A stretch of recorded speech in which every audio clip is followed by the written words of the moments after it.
नमस्कार दोस्तों। आज के इस वीडियो में हम चर्चा करेंगे धनु राशि का मई 2025 का संपूर्ण राशिफल। मई का जो महीना है वह धनु राशि के लिए काफी खास देखा जाएगा, क्योंकि इस महीने में आपके राशि का सबसे महत्वपूर्ण ग्रह, जो कि आपके राशि का स्वामी भी है, गुरु, पिछले करीबन 1 साल से आपके षष्ठ भाव में भ्रमण कर रहा था। अब जाके वह आपके सप्तम भाव में भ्रमण करेगा। इसके जो प्रभाव परिणाम होंगे वो आपके लिए काफी ज्यादा शुभ फलदायी साबित होंगे। उसी प्रकार राहु केतु, जो कि आपके चतुर्थ और दशम भाव में भ्रमण कर रहे थे, वे भी 19 मई के बाद आपके तृतीय और भाग्य भाव में भ्रमण करने जा रहे हैं। हालांकि जो राहु केतु का जो भ्रमण होता है किसी भी राशि में, वो करीबन 18 महीने तक होता है, 1.5 साल तक होता है। तो गुरु और राहु के जो प्रभाव परिणाम होंगे वो आने वाले करीबन 1-1.5 साल में किस प्रकार के होंगे, इस विषय पर हम स्वतंत्र रूप से वीडियो अपलोड करने वाले हैं। इस वीडियो में हम चर्चा करेंगे कि बाकी की जो भी ग्रह है और राहु केतु के जो परिणाम है वो आपके राशि पर मई के महीने में किस प्रकार के होंगे, सभी के बारे में डिटेल में चर्चा इस वीडियो में हम करने वाले हैं। तो सबसे पहले हम चर्चा करेंगे कि आपका जो स्वास्थ्य है, मानसिक या फिर शारीरिक, वो किस प्रकार का होगा। जैसे कि आपके राशि का जो स्वामी है गुरु, जो कि आपके षष्ठ भाव में भ्रमण कर रहा है, आपके सप्तम भाव में भ्रमण करेगा दिनांक 15 तारीख के बाद।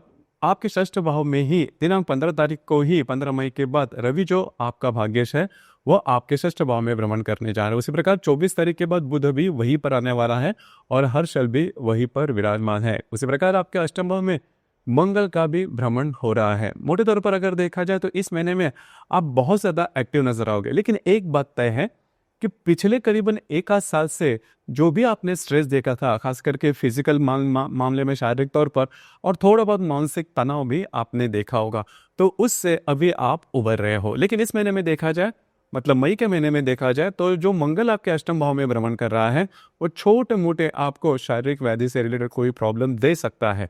बस आपको उसी के ऊपर थोड़ा ध्यान देना आवश्यक है। लेकिन जो बातें, जो प्रॉब्लम पिछले करीबन 1 आध साल से चल रही थी, उससे आप जरूर बाहर निकल रहे हो, जो कि काफी महत्वपूर्ण बात होगी।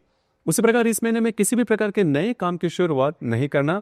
आपके जो अंदाज है वो चूक सकते हैं। लेकिन एक बात है कि करीबन 15-16 तारीख के पहले जो भी आपको महत्वपूर्ण काम करने हैं इस महीने में, वो आप कर सकते हो। उसके रिजल्ट्स आपको अच्छे मिलते हुए नजर आएंगे। इसके बाद हम चर्चा करेंगे कि आपका जो आर्थिक स्तर है वो किस प्रकार का होगा। जैसे कि आपके राशि का जो धनेश शनि, जो कि आपके चतुर्थ भाव में भ्रमण कर रहा है, राशि का जो पंचमेश है मंगल, वो आपके अष्टम भाव में भ्रमण कर रहा है, और राशि का जो लाभेश है शुक्र, जो कि आपके चतुर्थ भाव में भ्रमण कर रहा है। मोटे तौर पर अगर देखा जाए तो आर्थिक स्तर पर किसी भी प्रकार के प्रॉब्लम देखे नहीं जाएंगे, जो कि बहुत अच्छी बात है।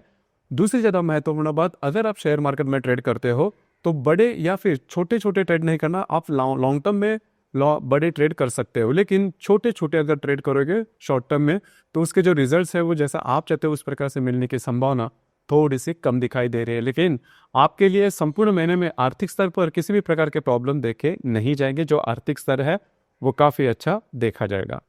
इसी प्रकार घर का जो सुख है, गृह सुख जिसे हम कहते हैं, इसके बारे में कहा जाए तो राशि का जो चतुर्थेश है गुरु, जो कि आपके षष्ठ भाव से सप्तम भाव में भ्रमण करेगा। उसी प्रकार आपके राशि के चतुर्थ भाव में बहुत सारे ग्रह विराजमान हैं, जैसे कि बुध, शुक्र, नेपच्यून, शनि और राहु। इनके कारण पिछले करीबन 2-3 महीने में आपने देखा होगा कि घर का जो वातावरण था वो ठीक नहीं चल रहा था। घर के जो लोग हैं उनके साथ भी आपकी इंटरेक्शन जो थी वो ठीक नहीं चल रही थी। और राहु पिछले करीबन 1.5 साल से आपके चतुर्थ भाव में भ्रमण कर रहा था। अब जाके 19 मई को यह जो राहु है वह आपके तृतीय भाव में भ्रमण करेगा। और सबसे महत्वपूर्ण बात, आपका जो चतुर्थेश है वह आपके सप्तम भाव में भ्रमण करने जा रहा है। तो घर का जो मामला था पिछले करीबन 2.5 साल से ठीक नहीं चल रहा था। घर के जो लोग हैं उनके साथ भी आपकी इंटरेक्शन नहीं चल रही थी, किसी ना किसी प्रकार के प्रॉब्लम घर में चल रहे थे, उससे आप बाहर निकल रहे हो। मतलब यह तय है कि आने वाले करीबन 1-2 महीने के बाद घर का जो वातावरण है वो काफी मायनों में नॉर्मल होता हुआ नजर आएगा। इस महीने में घर में कुछ नया साजो सामान भी लिया जा सकता है। उसी प्रकार जो लव लाइफ है या फिर रिलेशनशिप के मामले में अगर देखा जाए तो आपके राशि का जो पंचमेश है मंगल, जो कि आपके अष्टम भाव में भ्रमण कर रहा है। उसी प्रकार करीबन आपके राशि के पंचम भाव में रवि भी भ्रमण कर रहा है, बुध भी वहीं पर 7 तारीख से लेकर 24 तारीख तक देखा जाएगा। तो अगर आप किसी के रिलेशनशिप में हैं, उनके साथ आपकी जो रिलेशनशिप है वो काफी अच्छी देखी जाएगी। उसमें किसी भी प्रकार के स्ट्रेस, टेंशन देखे नहीं जाएंगे। जो गर्भवती महिला है उन्होंने खास करके स्वयं के स्वास्थ्य के बारे में ध्यान देना होगा। स्वास्थ्य की छोटी मोटी समस्याएं सामने आ सकती है।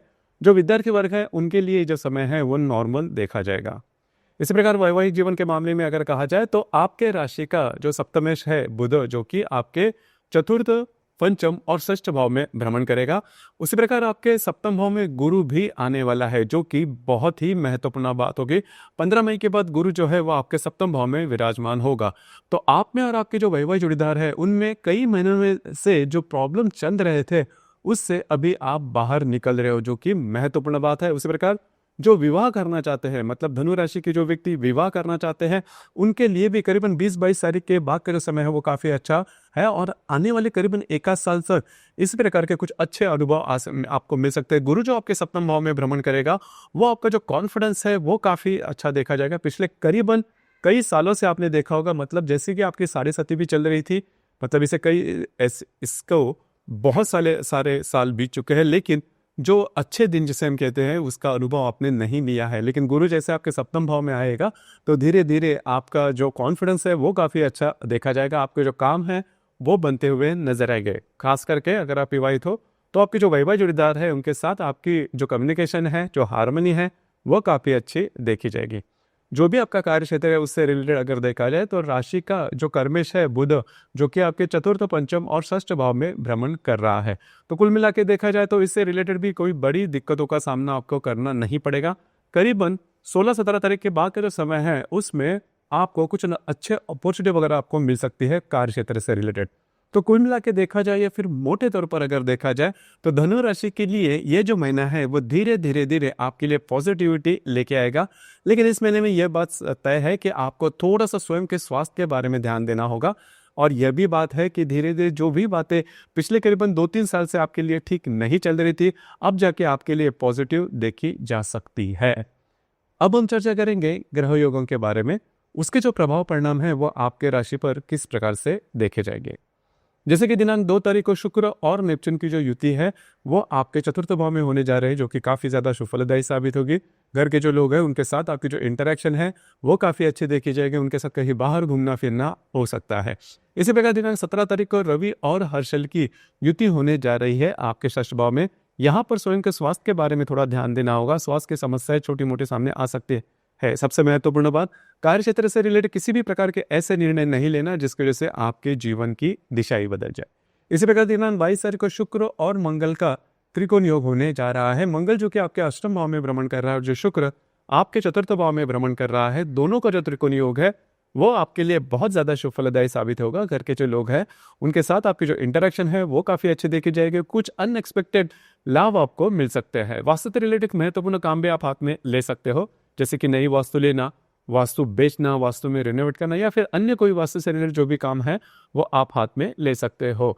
उसी प्रकार घर के जो लोग हैं उनके साथ बाहर घूमना फिरना, अच्छे समय कटना, इस प्रकार के अनुभव भी आपको इन दिनों में मिल सकते हैं। इसी प्रकार दिनांक 24 तारीख को बुध और हर्षल की जो युति है वो आपके षष्ठ भाव में होने जा रही है।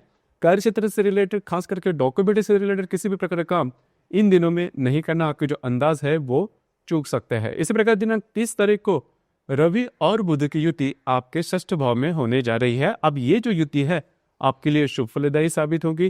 कार्य क्षेत्र से रिलेटेड कुछ अच्छे लाभ आपको इन दिनों में मिल सकते हैं। कुछ नई अपॉर्चुनिटी वगैरह आपको मिल सकती है। तो ये जो संपूर्ण महीना है, इस महीने में जो बातें हैं आपके लिए शुभ फलदायी भी है। सिर्फ आपको स्वयं के स्वास्थ्य के बारे में थोड़ा सा ध्यान देना होगा।